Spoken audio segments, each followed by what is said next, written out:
Hello and welcome to Everything in the TARDIS console! First, before I get to the actual topic of the video, I want to apologize for the lateness of this video. You see, there's been a bit going on in my life lately and I didn't want to repeat the laziness of the previous video, so I decided to push this forward a bit instead. Felt like that was a better idea than to do a lazy work again. But with that said and done, let's get to the actual topic of the video. Today I'm talking about the third and so far final of the 10 and Donna full cast audios by Big Finish, that is Death and the Queen. This is my favorite of the three full cast 10 and Donna audios, and it's partly because it's so 10 and Donna. Let me explain. Basically, the way they are acting in the beginning of the audio is so specifically like them that I think that if you had put another TARDIS team in the same situation that they sort of found themselves in at the very beginning, that TARDIS team would not have acted in the same way, and as a result, the rest of the story would never happen. Like, I feel like this story only works with the 10th Doctor and Donna. Or at least you would have to do some major changes to it for it to work with another TARDIS team. Which is actually quite unusual. I mean, usually there's at least one or a couple of other TARDIS teams that you could like replace the original TARDIS team of a story with without having to change too much, and it would still work.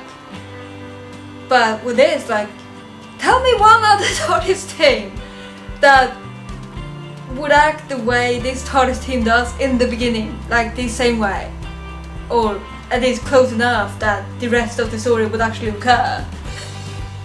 I challenge you. So yeah, if you like 10 and Donna, I cannot recommend this enough. Like, it is so very them. That, you know, it's the perfect story for this team. Really. Yeah, I feel like most of the guest characters are very entertaining, if somewhat stereotypical. Like, they're entertaining if stereotypical.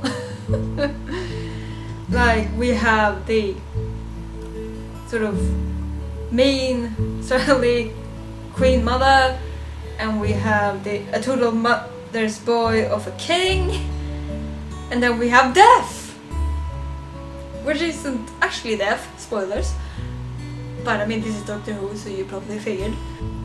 But still, the way Death is acted, I don't think is very suitable for Death. Like, it's a good fake. And a rather entertaining one, if again somewhat stereotypical, but I don't feel that's always a bad thing.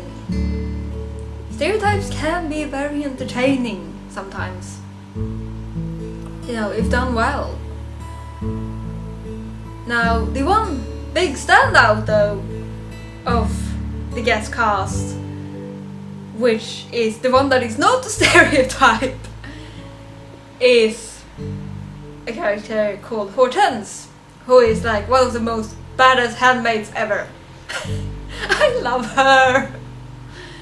And I kinda wish she would have actually become a companion alongside 10 and Donna. That would have been awesome.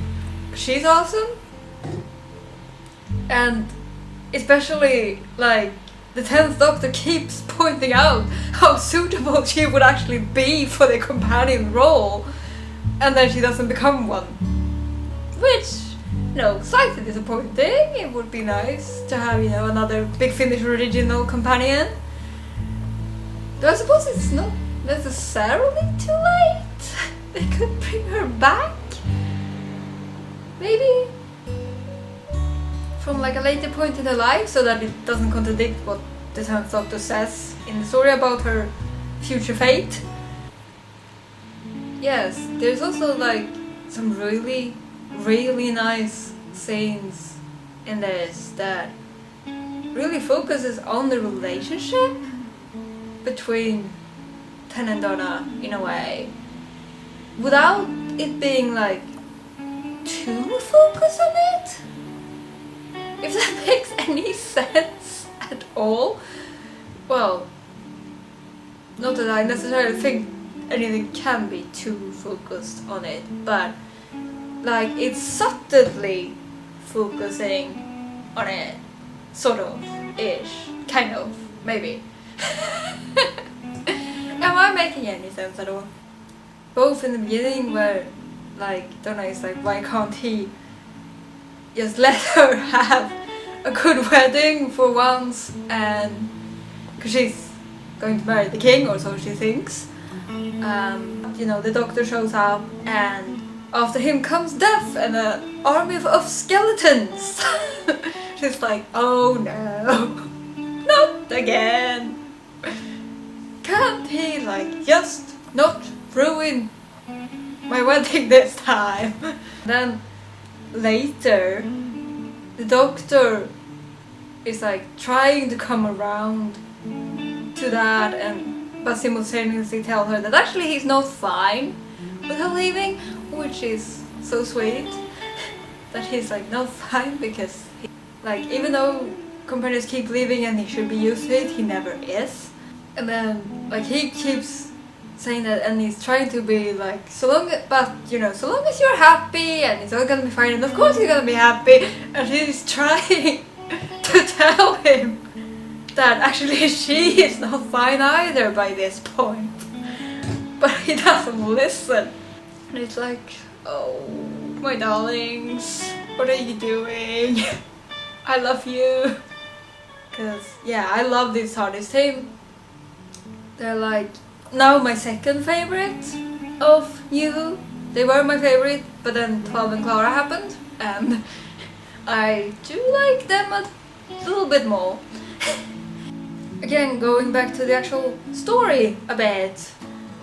Well, as you may know if you've seen my top 5 5th Doctor audios video, you know that I love historicals, and this kind of is, except that it's in a fictional country, which is, explained why nobody has heard of it. There is an explanation for that, but even though the country is fictional, it still feels, very historical, like it's very much the old castle and, traditions and positions that are very much found in history, way back.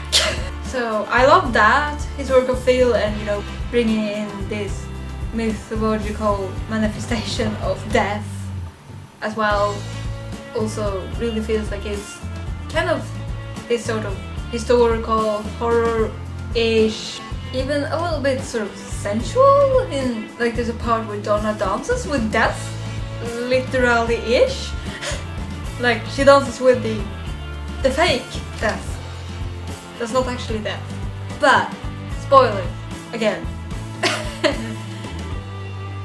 But still, that is sort of nice kind of symbolism and a really nice scene too. So I like that, and I love most other things. There is one thing about this that I do have a little bit of an issue with, and it's not the stereotypicalness of the characters, save for Hortense and Donna. It's not that. As I said, I found them very enjoyable. But there is this one point, without giving too much away, towards the end where a character says that the Doctor has taught them something that is not the kind of thing the Doctor actually wants to teach. Like, that's not the lesson he wanted to give them. And I feel like the Doctor's reaction to that was nowhere near strong enough or visceral enough. I feel like he should really be like, no, no, no, no, no! Like, that's not at all what I was intending to teach. Like, no, no, no, I was like trying to teach you this and this and this. Not what you're saying, no, no, no, no, no. But that's not at all the reaction he has. He's more like, what? Oh, okay, never mind. So yeah, that felt a bit odd and kind of out of character. But still, I can live with that when there's all this other awesomeness going on. So yeah, I don't think I have that much more to say about this at the present anyway.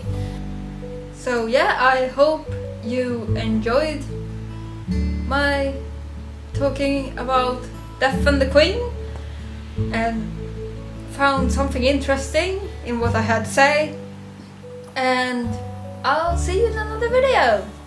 Ciao!